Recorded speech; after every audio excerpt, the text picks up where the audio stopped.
popularity. You know, being liked. Raise your hand if you like being popular. Am I the only one? Thank you, Jen. Y'all be honest.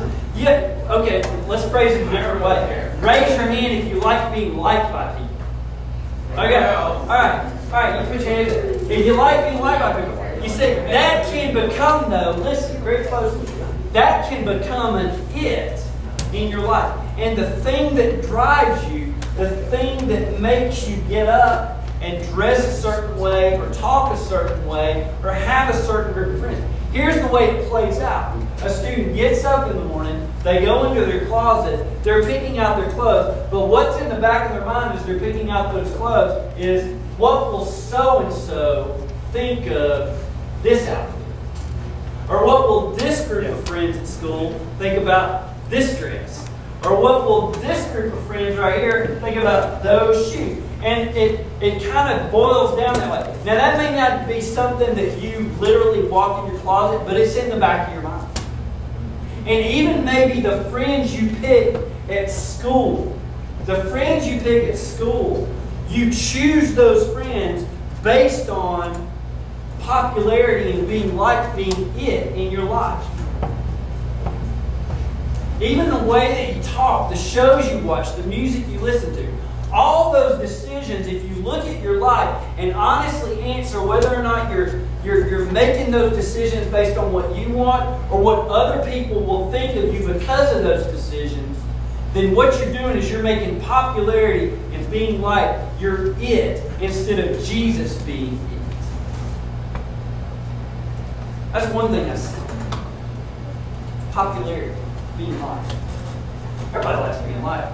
I like being liked. I was kind of popular in high school. It wasn't like I'd be walking down the hall and people go, "Hey, there goes Dennis Tinsley," you know, and whatever.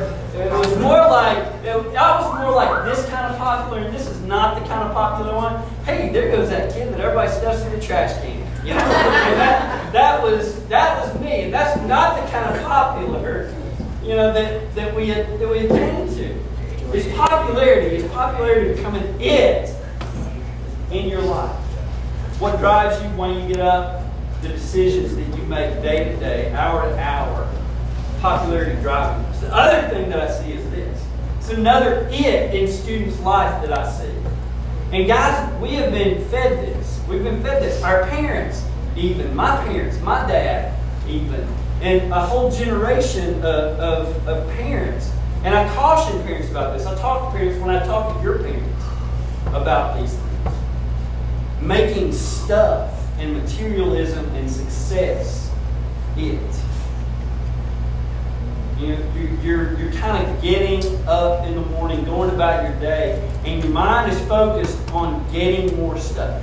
Maybe it manifests itself in, okay, I've got to get the good grades so I can get into a good college, so I can get a good job, so I can make a lot of, so I can buy a lot of stuff. Exactly.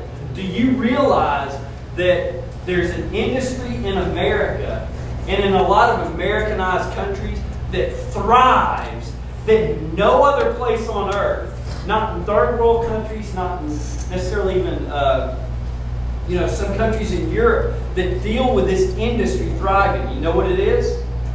Storage facilities. Really? Storage facilities. I mean, think about it. You got these U-Haul places and the public storage facilities that you go to, and you know what you're literally buying when you buy one of those little storage unit places? A big closet. A place to put your stuff that you don't even use anymore, but you feel like you've got to keep for some odd reason. So we've created an entire culture that's based on getting more stuff. And I see, okay. I want the new cell phone, the BlackBerry Curve. What's the popular one right now? So what?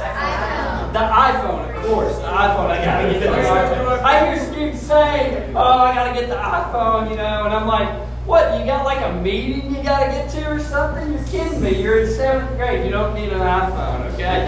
Yeah. But your mind and your thoughts are based on, you've been programmed to think, I've got to get the new thing. I've got to be ahead of the curve. I've got to get the next thing. You know, the Xbox 480, you know, or whatever the next generation is going to be.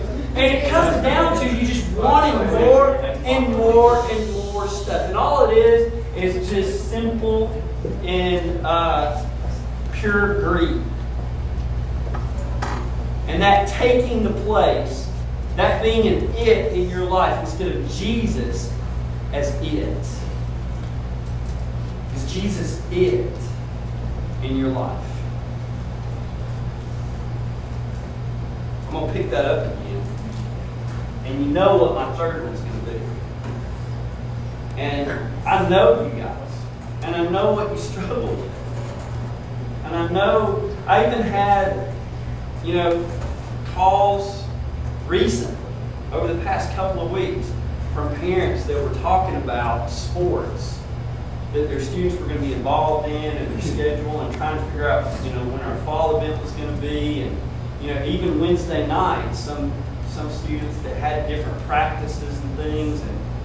And you know, all I'm asking is this.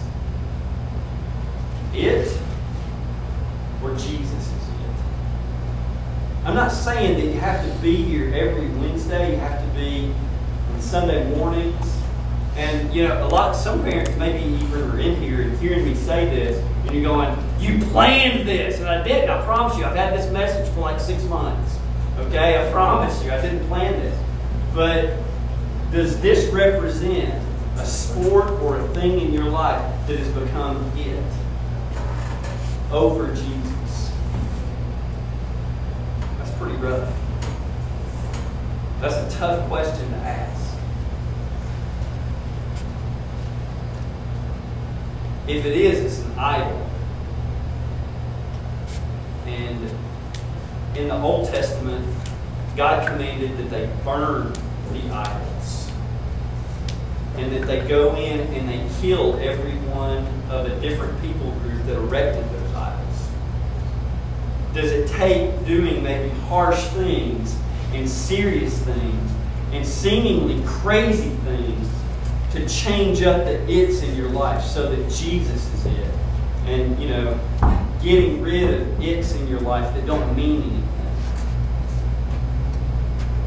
I mean, this girl, Chrissy Odom, she was looking ahead to college, to pay for college through basketball. And her junior year, when they start getting scouted, she did not play. Look at Colossians. Because we got to talk, if we talk about these other things, we have to talk about what does it look like and why do we need Jesus to be it as a believer in our life? Why do we need Jesus as it? This is just the tip of the iceberg. Really, the rest of the semester is an exploration of expressing Jesus' itness. If you want to look at it that way. Colossians 1:15. This is in the Message. Your version reads a little different. But here's what it says. We look at this Son, talking about Jesus, and we see the God who cannot be seen. Your version may read, He is the image of the invisible.